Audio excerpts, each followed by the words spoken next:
ಇಷ್ಟಪಟ್ಟಿರೋ ಹುಡುಗಿನ ಮದುವೆ ಆದೆ. ಈಗಲಾದರೂ ಸಿಟ್ಟು ರೋಷ ಬಂದು ಫಸ್ಟ್ ಬರ್ತೀಯ ಅಂತ ಅನ್ಕೊಂಡಿದ್ದೆ. ನಾನೇನು ಮಾಡ್ಲಮ್ಮ? ಏನು ಮಾಡಲಿ ಅಂದರೆ ಸಾಧನೆ ಮಾಡೋ. ಯಾರ್ಯಾರ ಹಣೆಯಲ್ಲಿ ಏನು ಬರ್ದಿರುತ್ತೋ ಅದೇ ಅಲ್ವಾ ಆಗೋದು.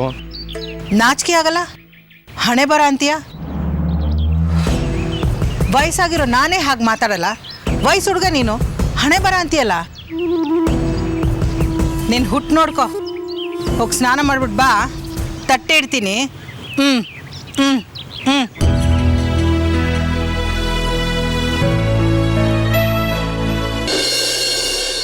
ಬಾಯ್ಲಿ ಬಾ. ನೋಡು, ಅದು ಕಬಡ್ಡಿ ಒಂದು ಕ್ರೀಡೆ. 7 ಜನರ ವಿರುದ್ಧ ಒಬ್ಬನೇ ಸೆಣಸ್ತಾ ಇರ್ತಾನೆ. ಅವರಷ್ಟು ಜನ ಅವನ ಕಾಲು ಹಿಡಿದು ಮಣ್ಣು ಮುಕ್ಕಿಸ್ತಾನೆ ಇರ್ತಾರೆ. ಆದರೆ ಅವನು ಗೆದ್ದೇ ಗೆಲ್ಲಬೇಕು ಅಂತ ಗೆಲ್ಲೋ ಪ್ರಯತ್ನ ಮಾಡ್ತಾನೇ ಇರ್ತಾನೆ. ಗಡಿ ಮುಟ್ತಾನೆ, ಗೆಲ್ತಾನೆ. ಇದೊಂದು ಆಟ. ಇದನ್ನ ನಿನ್ನ ಜೀವನದಲ್ಲಿ ಕೂಡ ಬಳಸಬೇಕಮ್ಮ. ಹಾಗಾದ್ರೆ ಬಿಡು, ಇಡೀ ಪ್ರಪಂಚದಲ್ಲಿ ಎಲ್ಲರೂ ನೀ ಮಾಡಿದ ತಪ್ಪು ಅಂತ ಹೇಳ್ತಾ ಇದ್ರು, ಅವರೆಲ್ಲರಿಗೂ ನಾನು ಮಾಡಿದ್ದು ಸರಿ ಅಂತ ಕೂಗಿ ಹೇಳುವಂತ ನಂಬಿಕೆ ನಿನಗಿರ್ಬೇಕು.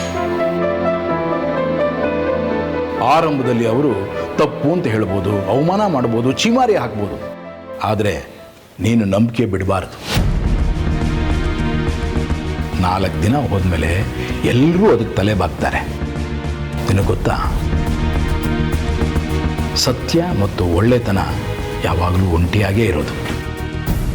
ಅದಕ್ಕೆ ಜೊತೆಗಾರರೇ ಇಲ್ಲ. ಮಾವ, ನೀವು ನನಗೆ ಎಷ್ಟು ಧೈರ್ಯ ತುಂಬ್ತಾ ಇದ್ದೀರಾ. ನೀವು ಹೀಗೆ ನನ್ನ ಜೊತೆಗೆ ನಿಲ್ತೀರಾ ಅಂತ ನಾನು ಯಾವತ್ತೂ ಯೋಚನೆ ಮಾಡಿಲ್ಲ. ಇವತ್ತು ನನ್ನ ತಪ್ಪು ಏನು ಅನ್ನೋದು ನನಗೆ ಅರ್ಥ ಆಗಿದೆ. ನಾಳೆ ಇಡೀ ಕುಟುಂಬಕ್ಕೆ ಅರ್ಥ ಆಗುತ್ತೆ, ಇಡೀ ಊರಿಗೆ ಅರ್ಥ ಆಗುತ್ತೆ. ತಾಳ್ಮೆ ಕಳ್ಕೊಬೇಡ ಮಗಳೇ. ಆಯಿತು ಮಾವ, ನೀವು ಹೇಳ್ಕೊಟ್ಟಿರೋ ಈ ಪಾಠನ ನಾನು ಯಾವತ್ತೂ ಮರೆಯೋದಿಲ್ಲ. ನಾನು ನಿನ್ಗೇನೋ ಹೇಳಬೇಕು. ನನಗ ನಿಮ್ಮ ಹತ್ರ ಮಾತು ಕೇಳಬೇಕಂತಾನೆ ಎಷ್ಟು ದಿನದಿಂದ ಕಾಯ್ತಿದ್ದೆ. ಹೇಳಿ. ನಾನು ದತ್ತನ ಮೇಲೆ ಕಬಡ್ಡಿಲಿ ಗೆದ್ನಲ್ಲ, ಅದಕ್ಕೆ ನೀನೇ ಕಾರಣ. ಅಯ್ಯೋ, ನೀವು ಗೆಲ್ಲೋ ಅಂತದ್ದು ನಾನೇನು ಮಾಡಿಲ್ಲ. ಪೂರ್ತಿ ಮಾತು ಕೇಳಿಸ್ಕೋತ್ಯಾ? ಯಾಕೆ ಹೇಳಿ ನೀನು ಸ್ಫೂರ್ತಿಯಾಗಿದ್ದು? ನಿನ್ನ ಅನಿಷ್ಟ ಮುಖ ನೋಡ್ಕೊಂಡು ಇಲ್ಲೇ ಬಿದ್ದಿರೋ ಬದಲು 6 ತಿಂಗಳು ದೂರ ಹೋಗೋದೇ ವಾಸಿ ಅಂತ ಅನಿಸ್ತು. ಅವನೇ ಈ ಮನೇಲಿ ಇರಲ್ಲ ಅಂದ್ಮೇಲೆ ನಿನಗೇನೆ ಕೆಲಸ? ತೊಳಗೆ ಇಲ್ಲಿಂದ, ತೊಳಗೆ.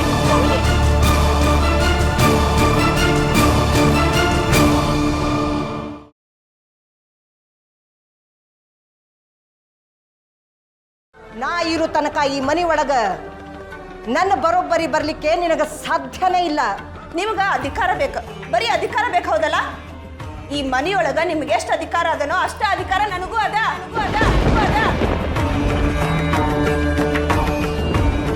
ಯಾವತ್ತಿದ್ರು ಕುದುರಿನ, ಕತ್ತಿನ.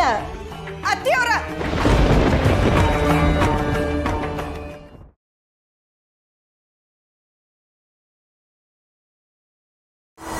ನಿಮ್ಮ ನೋವು ಅದೇನು ಅಂತ ಹೇಳಿ. ನಿಮ್ಮ ನೋವು ನಮ್ಮ ನೋವಲ್ವಾ? ನಿನ್ನ ಮಗಳು ಅಲ್ಪಾಯುಷ ಕಡೆಲಲ್ತ.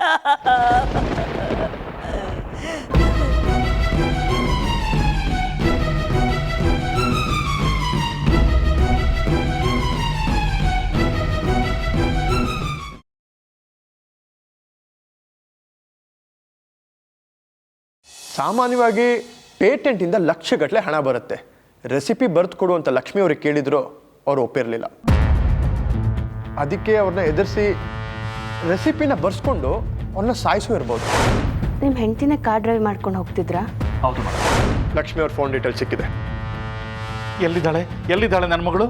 ಚೆನ್ನೈ ರೂಟಲ್ಲಿ ಟ್ರಾವೆಲ್ ಆಗಿದೆ. ಇಲ್ಲ ಅವನೇ ಏನಾದರೂ ಓಡಿಸ್ಕೊಂಡು ಹೋಗಿದ್ರೆ? ಯಾರು? ಇನ್ಯಾರು? ಸಂಜಯ್. ಯಾರು ಸಂಜಯ್? Lakshmi boy friend.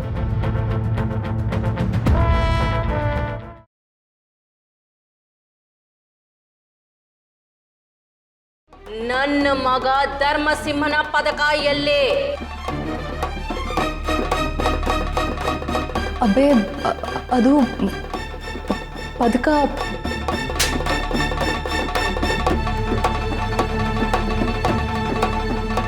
ಇನ್ನು ಎಷ್ಟು ದಿನ ಸುಳ್ಳು ಹೇಳ್ಕೊಂಡು ಸುತ್ತ್ಯಾ? ಧರ್ಮಸಿಂಹನ ಪದಕ ಆ ಪ್ರತಾಪ ರುದ್ರನ ಹತ್ರ ಹೇಗೆ ಹೋಯ್ತು?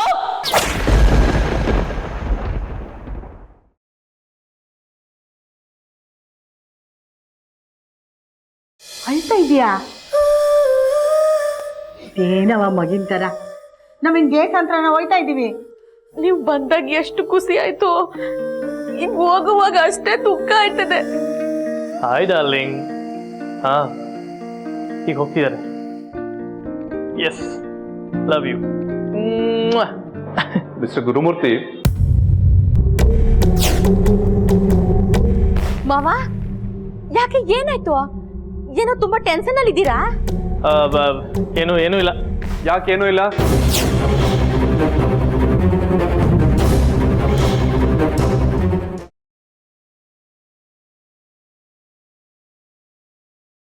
ಗಂಡು ಹೆಣ್ಣು ಇಬ್ರು ಅವ್ರ ಹೆಸ್ರನ್ನ ಇವರು, ಇವ್ರ ಹೆಸ್ರನ್ನ ಅವರು ಒಗಟ್ಟಲ್ಲಿ ಹೇಳ್ಬಿಟ್ಟು ಒಳಗೆ ಬರಬೇಕು.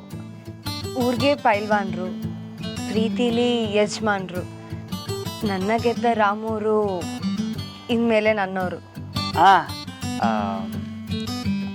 ನನ್ನ ಕಣ್ಣಲ್ಲಿ ನಿಂತವ್ರೆ, ನಕ್ರೆ ಸಂದಾಗ ಕಾಣ್ತವ್ರೆ. ನಮ್ಮ ಅವನ ಗೆಪ್ತಿ ಮಾಸಕ್ಕೆ ಮೊದಲೇ ಜಾನಕಿ ಅವ್ರು ಬಂದವ್ರೆ.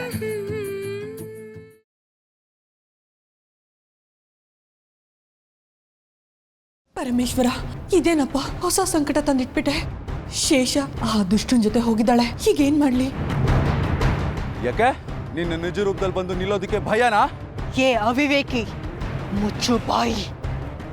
ಏನೋ ಶಕ್ತಿಶಾಲಿ ಅಂತ ಅಹಂಕಾರದ ಮಾತುಗಳನ್ನ ಆಡ್ತಾನೆ ಹೋಗ್ತಾ ಇದೆಯಾ ಅಲ್ವಾ? ನನ್ನ ಶಕ್ತಿಯ ಸ್ವರೂಪ ಎಂತದ್ದು ಅಂತ ತೋರಿಸ್ತೀನಿ.